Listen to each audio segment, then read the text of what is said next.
Bonjour à tous et bienvenue sur la chaîne YouTube La Société en Jeu. Donc le jeu que je vais vous présenter aujourd'hui c'est Medieval Pong. Medieval Pong, donc c'est un jeu qui se joue de 2 à 6 joueurs pour des joueurs de 8 ans à plus et compter 10 minutes par partie. Donc Medieval Pong c'est un jeu édité par Ravensburger. Alors c'est vrai que c'est un éditeur qui est assez étonnant dans le sens où il avait l'habitude ce sont des jeux pour enfants. Et c'est pas toujours des jeux très folichons, hein, sans vexer ceux qui aiment ce genre de jeu, mais c'est vrai qu'il n'y a pas forcément beaucoup de tactique, il n'y a pas forcément beaucoup de choix, donc c'est vrai que c'est étonnant de revoir cet éditeur un petit peu sur la course. Medieval Pong, qu'est-ce que c'est? Alors, pour ceux qui connaissent le beer pong, c'est un petit peu une réédition un petit peu plus tactique, auquel ils ont rajouté un thème médiéval. Alors bon, le thème il est un peu plaqué, hein, donc c'est vrai qu'on ne ressent pas forcément le côté médiéval dans le jeu, mais je pense histoire de donner un thème et de le rendre un petit peu plus attrayant. Alors Medieval Pong c'est un jeu qui est tout récent, voilà, vous pouvez voir, hein, la boîte elle est neuve, tout récent, c'est super simple. Alors déjà le contenu de la boîte, donc vous avez des jetons, voilà. Donc chaque joueur a ses jetons qui représentent des personnages. Et en fait, nous avons des tours, voilà, et un lot de tours et 2 lots de tours. Et dans chaque tour, on a également une balle de ping-pong. Comment ça se passe? Ça se passe en fait, le jeu se joue par équipe. Donc, on peut jouer de 2 à 6 joueurs. Donc, dans le meilleur des cas, c'est de jouer en nombre pair pour qu'il y ait toujours des équipes équivalentes. Donc, ce qui est pas mal, c'est que la boîte sert de support. Donc, chaque joueur va donc placer soit le bas de la boîte, soit le couvercle de la boîte, de part et d'autre de son château. Donc, partons du principe que je suis le joueur A ici et le joueur B ici. Chaque joueur va placer ses tours en formant en fait un carré de 3 sur 3. Donc, on va prendre les petits châteaux. Ça représente des petits châteaux, donc c'est du plastique hein, pour ceux qui se demandent. Donc, on place le château à 3 sur 3, comme ceci. Hop, j'essaye d'aller un petit peu vite, en pensant je continue mes explications. Donc le but étant de faire tomber la balle dans le château adverse. Donc comment ça va se passer? On va simplement lancer la balle. Alors, on le lance de 2 façons possibles. Soit on fait un lancer classique, hein, on prend la balle, on balance et puis on espère que ça tombe dedans. Soit on passe par le principe de rebond. Donc on fait rebondir la balle sur la table et on espère que ça tombe dans un des châteaux adverses. Alors ici je vous montre pour que vous puissiez tous voir un petit peu comment se compose le château. Ne vous inquiétez pas, quand on joue en vrai, on joue vraiment beaucoup plus éloigné, hein. Il faut partir du principe, alors, la règle du jeu dit qu'il faut qu'il y ait l'équivalent de 2 règles du jeu pour séparer les royaumes.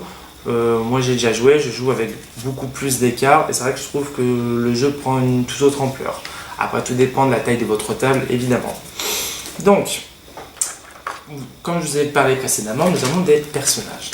Pourquoi des personnages? Parce que chaque gobelet va cacher un personnage secret. Donc vous avez la liste des personnages dans les règles du jeu, sachant qu'il y a quand même des obligations. Alors, le roi et la princesse sont obligatoires. Donc, je vais vous montrer un petit peu. Donc ici, nous avons la princesse et ici, nous avons le roi. D'accord? Sachant qu'ils font partie de la royauté, on place également 2 jetons couronne, comme ceci, en dessous. D'accord? C'est-à-dire que si je place le roi, par exemple, dans le gobelet-ci, je place le jeton couronne en dessous. D'accord? Je fais pareil pour la princesse. Je place le jeton couronne en dessous, je vais le placer dans un autre gobelet. Voilà. Et nous avons, alors le dragon, moi je trouve presque obligatoire pour amener un petit peu plus de suspense. Et c'est vrai que ça peut vous aider dans les règles, ils vous proposent des combinaisons. Parce que comme vous avez 9 gobelets, vous avez beaucoup plus de personnages, à vous de choisir quel personnage vous voulez jouer. Et c'est vrai que le dragon, je trouve que ça apporte un petit peu de tension en plus, je trouve ça bien sympa. Voilà. Et ensuite, vous jouez les personnages comme bon vous semble, sachant qu'il y a des personnages qui sont plus difficiles à jouer que d'autres, avec des règles un petit peu plus difficiles ou pas. Donc à vous de voir si vous préférez tout de suite commencer avec des personnages de base, ou si vous préférez commencer directement avec des personnages un petit peu plus tactiques. Comment gagne-t-on? lorsqu'on lance la balle, du coup, si ça tombe du coup directement dans la tour, dans ce cas-là, on va vérifier la tour, on va vérifier le personnage qu'il y a. Si c'est un personnage qui n'est ni le roi ni la princesse, on va enlever ce personnage et on va appliquer l'effet. D'accord? Donc les effets, j'y reviens tout de suite après. Puis la tour qui a été détruite, on va le placer par-dessus son château pour dire que ça a été détruit. Alors, petite astuce pour ceux qui sont assez habiles, ça peut être intéressant parfois de viser justement la tour qui est détruite pour que ça fasse un système de rebond et que ça puisse rebondir dans une autre tour. Voilà, bon, après il faut être habile là-dessus, mais ça peut servir.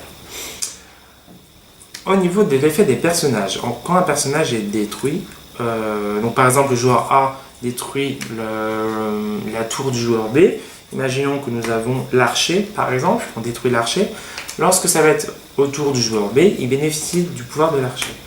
L'archer par exemple, c'est le joueur va se reculer d'un ou deux pas, voilà, il va lancer sa balle, et s'il détruit une tour, et bien le joueur à qui s'est fait détruire une tour va devoir redétruire une seconde tour. Donc voilà, donc c'est des petits effets sympas. Chaque personnage a ses spécificités. Nous avons le garde qui a la possibilité de protéger une tour en empilant une tour sur un de ses gobelets. Nous avons le guerrier à deux mains, le guerrier que nous avons ici, qui a la possibilité, lorsqu'on le détruit au prochain tour, de lancer 2 balles d'affilée. Nous avons le canon qui permet par exemple de lancer une balle directement avec la tour, voilà, directement avec la tour en question. Donc c'est vrai que ça peut être un lancer un petit peu plus tactique, un petit peu plus stratégique. Nous avons la voyante également qui permet que quand elle est détruite, on cite un personnage, le joueur adverse doit nous spécifier où est ce personnage. Donc très utile pour savoir où est le roi ou la princesse. Etc. Il y avait beaucoup de personnages, je ne vais pas tous vous les citer, donc vous avez la liste, je pense, sur le site de Medieval Pong. Donc, du coup, si on tombe sur le roi ou la princesse, alors, le roi, par exemple, je mis ici, donc, comme le roi, il y a la couronne, donc le roi va sortir, on bénéficiera de l'effet du roi, bien sûr, et il va rester la couronne seule. D'accord ? Si on revise la tour où il y a une couronne seule, on gagne la partie. Voilà, donc en gros, le roi protège la couronne, la princesse également, c'est également la même chose. Si on revise au même endroit, on gagne la partie. Donc, les parties peuvent être très rapides, comme elles peuvent être assez longues. Tout dépend de votre adresse, tout dépend de votre habilité à tirer. C'est pour ça que bon, des parties de 10 minutes, alors peut-être, moi j'ai pas fait suffisamment de parties pour juger si 10 minutes c'était suffisant. Pour moi, c'est un bon jeu d'ambiance. Alors, on est vraiment dans un jeu où on rigole, on se bombarde de balles. Il y a même un effet, alors je crois que c'est la princesse ou le ninja qui permet en fait on se lance tous des balles les uns à la suite des autres, comme ça, jusqu'à qu'il y en a qui tombe, où ça tombe dans une tour. Donc voilà, c'est assez frénétique et assez sympa. Le matériel joue pas mal, hein, donc c'est des petites tours. Alors, on a pu mettre des gobelets, c'était pareil, mais là voilà, il y a un petit côté médiéval, ils ont voulu mettre des tours en plastique, je trouvais ça super sympa. Alors c'est tactique, oui tactique, alors bien sûr un lancer est un lancer, hein, mais c'est tactique dans le choix, dans le principe où chaque joueur choisit ses personnages. Est-ce qu'on va être plutôt offensif et jouer des personnages qui nous permettent de lancer plusieurs balles à la fois, ou préfère-t-on plutôt une stratégie plus défensive? On a la possibilité de protéger ses personnages avec ses tours. Donc voilà, chaque personnage a ses spécificités, donc ça c'est vrai que c'est pas mal. Petit point négatif, bon pas méchant, mais voilà, la durée des parties peut être variable, hein. On peut se dire bah tiens, 10 minutes on va jouer, ouais enfin 10 minutes, tout dépend après, voilà, ça peut être très vite comme ça peut être beaucoup plus long, hein. Donc tout dépend un petit peu votre facilité à jouer. Moi personnellement je trouve que le rebond est plus efficace que le lancer, après c'est une question de goût, hein. Donc c'est des balles de ping-pong, hein. Donc ça fait vraiment le même effet, hein, on peut voir, ça fait vraiment le même effet. Donc voilà, c'est à peu près tout sur Medieval Pong. Si je devais lui donner une note, je lui mettrais un 8 sur 10. Clairement, je m'attendais pas à un jeu comme ça, dans le sens où, enfin surtout de la part de l'éditeur, Ravensburger, c'est pas toujours les jeux les plus top, hein. Donc voilà, j'ai trouvé ça le jeu très sympa.